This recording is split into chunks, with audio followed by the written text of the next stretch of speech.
When a player leaves the NBA and comes overseas, their main mission is to get back to the NBA. But sometimes they tend to overlook the path that has been laid out in front of them. Today, it seems like there's more former NBA players playing overseas than ever before. You're seeing guys leaving in their prime of their careers, 23, 24, 25, to sign and play in Europe, Asia, South America, all over the world outside of the NBA. I think now more than ever, it's seen as a viable option to go to, especially financially for a lot of these guys, outside of just playing in the G League and waiting for you to get called up. But what happens when you come to a place like Europe, for example, and you don't have the qualities that it takes in order to excel at that level? Sometimes it can put a real fork in the road for a lot of players. Some players have the game that you can play at any level, in high school, college, and the pros. Other players have to adjust certain things because the way that they've been taught the game at a young age when they were top 5 in the world, it doesn't resemble the role that you're going to have down the line when you're an actual pro. And to me, there's no better player that encompasses all those qualities in the same story than Stanley Johnson. Stanley Johnson was supposed to be that guy. Top 10 pick, built like a tank, guards 1 through 5. But when he crossed that ocean, something didn't click. And now, he's out in Asia playing his best ball. So what changed? Stanley Johnson was born in Anaheim, California, and is the only child of his dad and his mom. His parents divorced at a young age, and he was forced to be raised primarily by his mom. But his mom wasn't just an average mom. She played ball for Jackson State University back in the day. She was good enough to be inducted into the Sports Hall of Fame in 2009. And she even played pro basketball in Europe. So coming up, Stanley really had basketball in his veins. Being that she had a basketball background, I think she really helped mold him into becoming the player he is today. Obviously, when you look at a guy like Stanley Johnson, he stands at about 6'6". It depends on the season, but he's probably between 220 and 240. So he's been gifted with a lot of physical tools, but sometimes the guys that are gifted the most tend to overlook some of the qualities that a smaller player with that chip on his shoulder might have. But Stanley Johnson was far from the typical child growing up. He's quite possibly the most decorated high school basketball player in the state of California, maybe even the West Coast, possibly even the country. I kid you not. He was the first player in California history to win state titles and started every year. While at the Powerhouse Matter Day, his reign starting from the years 2010 all the way to 2014. 2010-2011 state championship. 11-12 state championship. 12-13 he beats Archbishop Mitty, led by Aaron Gordon. 13-14, he beats Bishop O'Dowd, led by ex-NBA player Yvonne Robb and Paris Austin, 2 guys that have pretty big careers overseas. In his last game in high school, he scored 25 points and dished out 8 assists, leaving with an undefeated record of 35-0. In his senior year, he went on to be a top 5 consensus player in his class. And if you watch his basketball tape in high school, he really was the prototypical high school stud, right? This guy was stronger than everybody, more explosive than everybody, getting a lot of fast break dunks, runouts, and he got to the basket at will. You got to remember, in high school, even though he's playing at a powerhouse, there's only but so many teams that's able to match a Matter Day physically. In that 35 games that he played in his senior year, going 35-0, there probably was about 20 teams that had somebody playing the center position at 6'2". That's just how high school basketball goes. It's still impressive that he was able to score 2,500 points in high school. In his high school career, he's the 3rd all-time leading scorer of that school. And everybody knows that's a huge school, like big names go there. But a lot of the big names didn't go for 4 years. But still, the top 3 in that school's history is something to be proud of. He also played in the height of the Hoop mixtape, Ball is Life era. But I think I'm a little bit older than him, but I remember watching his tape. He was really one of the golden kids that was able to get the nod by the country by saying, yo, this kid is nice, when we only saw him dunk on fast breaks and drive to the basket and dunk. Tough layups, driving downhill, getting to the basket, overpowering smaller defenders, being more talented than everybody. And that was really his bread and butter. And he's not the only player that has looked like that. When I see his story, Isaiah Briscoe comes to mind too. And me being a Jersey guy, knowing the buzz that Isaiah Briscoe brought to not only New Jersey, but to high school basketball in the country, when I looked at his tape, I saw kind of the same thing. Yeah, he had some handle on him, but what was his real skill? His real skill was scoring on guys by using his body to get to the basket in high school. where nobody else is as strong as you. So when Stanley Johnson goes to Arizona, and don't get me wrong, he had a great career in Arizona. I mean, he obviously only spent one season there. And it's so funny with these one and done guys is they enroll into school in August, and by April they declare for the draft. So you probably only end up going to class for about one semester, right? Because if it's December, January, and you figure you're leaving for the draft anyway, half point mark of the season, you kind of figure, okay, I'm going to be a first round draft pick. So it's like December time. I'm going to be declaring for the draft in April. A lot of these guys, I think they just give up on class, man. I'm not going to class. I probably wouldn't go to class either if I knew I was going to be making $3 million next year. Why am I going to class? This has nothing to do with, I'm not getting my degree in 1 year. So a lot of these guys probably end up going to school for about 3 months. But anyway, in his freshman year, he was voted all Pac-12 and was named Pac-12 Freshman of the Year.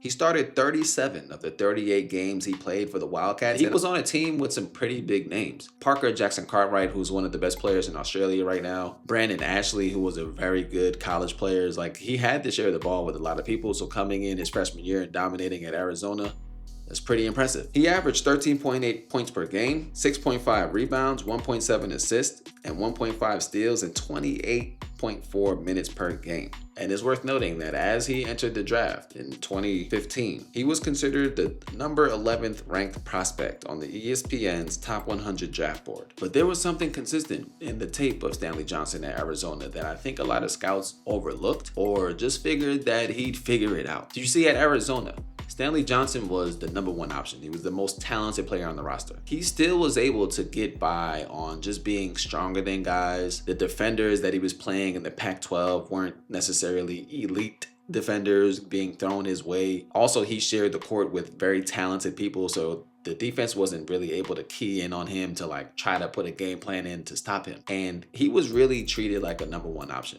And when I say that, it was really a continuation, right? You got to remember, this guy is the third leading scorer of Matter Day. So when he steps on the Arizona campus, he's the most highly recruited, highly touted player on that roster. Whenever play breaks down, it's give the ball to Stanley and let him see what he can cook. And I think that really hinders his development in a way because Stanley picked up a lot of bad habits. He wasn't able to read defenses on the fly. And I think that's one of the main things that kind of never fully got developed at a young age. He was pretty skilled, but he was relying on that athleticism and that body so much that he had time. The coaches weren't mad at him taking his time and dissecting the defense because after he dissects it, he's probably going to lead to a bucket. But at Arizona, you saw those little hesitation, put him in bad and unfavorable positions. Here he is getting the ball in the corner on the zone play shown by Xavier.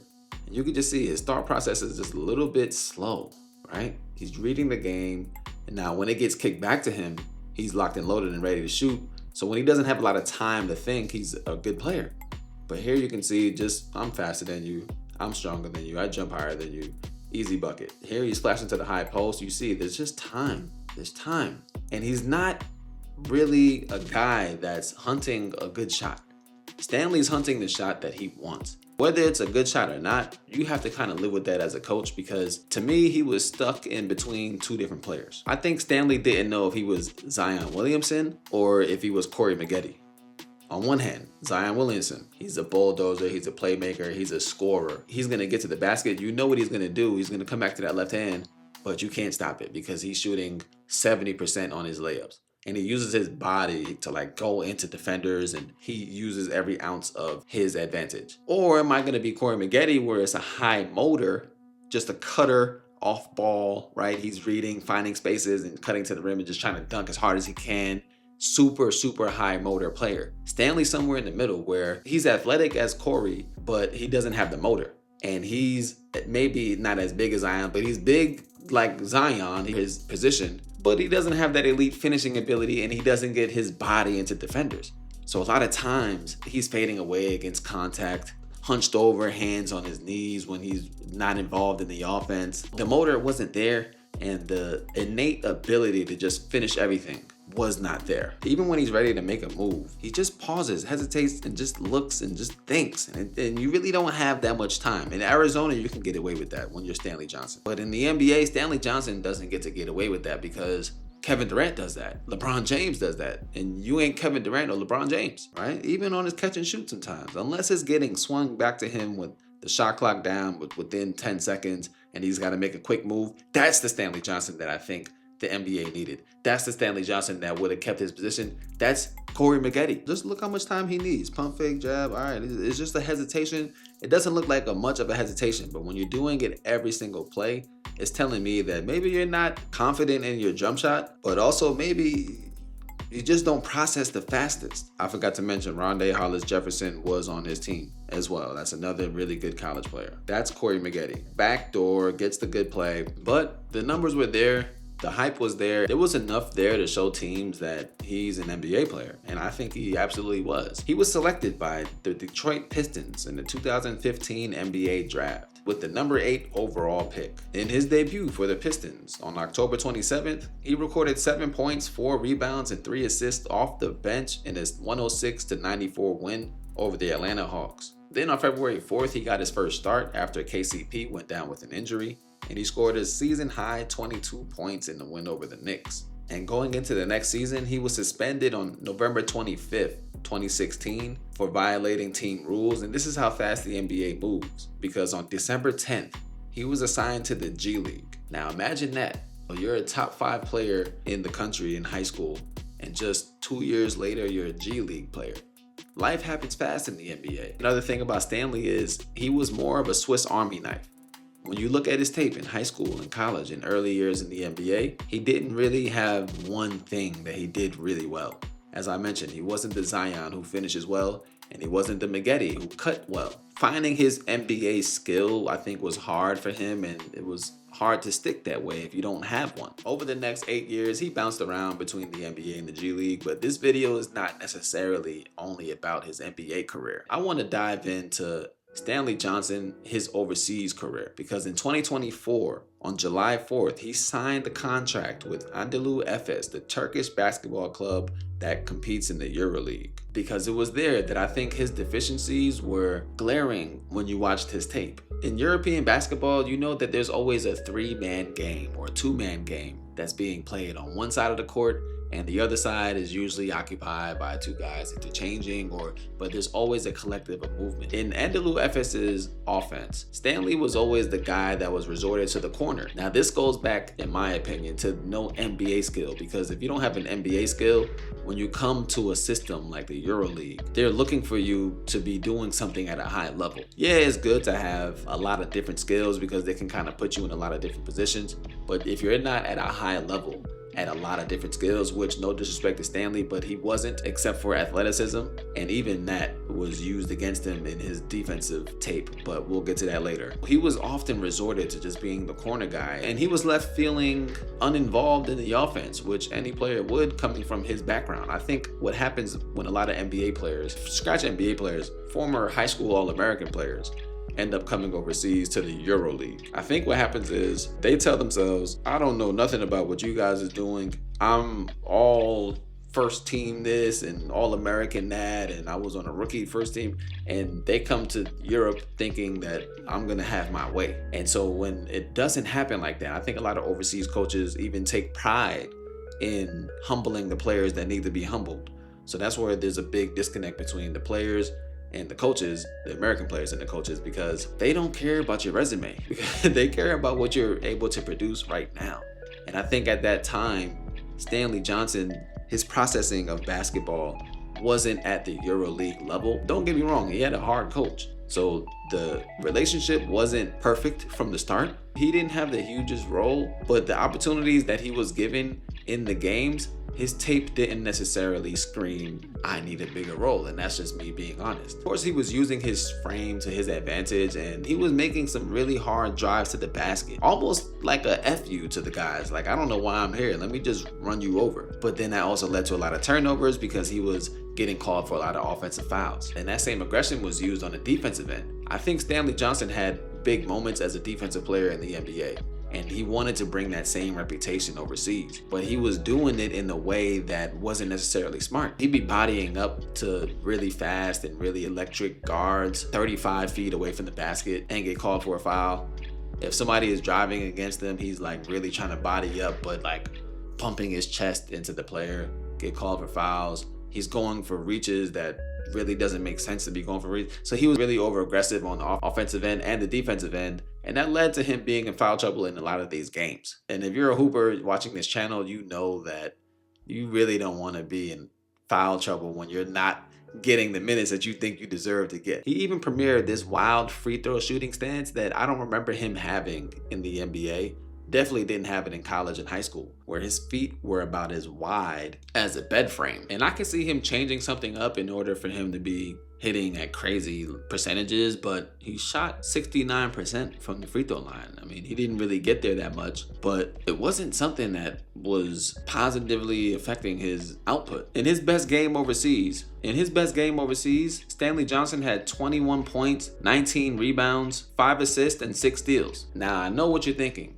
Man, how could he have a good game like that and you be saying that he's doing bad? Well, what if I told you that that wasn't his best game? That was his season stats. He only played 133 minutes, took 35 shots total, 13 free throws, had 5 assists, and 6 turnovers. Now, I know you're saying, where's the clips? I want to see how bad he was. I'm not going to be showing his lowlights because that's not what this video is about. I'm showing you why he didn't work in the EuroLeague, but we're not doing lowlights, man. If you want lowlights, you can go to one of the other channels, man.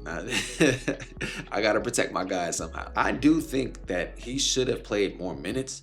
And I think he should have played more 4, because when he's at the 3 in Europe, you got to be really in tune with the movement and how you can become one with the system. Kevin Durant made a good point last year about playing freestyle basketball. And it's interesting because I think freestyle basketball in the States and in the NBA is different than freestyle basketball overseas. Freestyle basketball overseas is like soccer, pretty much. When there was broken plays and when there was freestyle basketball in the EuroLeague, I think it confused Stanley a lot because he didn't really know how to move when at that 3 position. Because at the 3 position, you got to be in sync with the 1s and 2s. I think if you play more 4, there's less movement that you have to do. When you're at the 4, you're in the corner, you flash at a high post, you flash at the top of the key, and you're just pretty much playing off of what the other 3 guards aren't doing. Whereas when you're the 3, you're involved, they're dictating what the 4s and 5s do. And I really think he was obsessed with the NBA game. When Stanley Johnson got switches onto guards, which happened pretty often because he's playing the 3,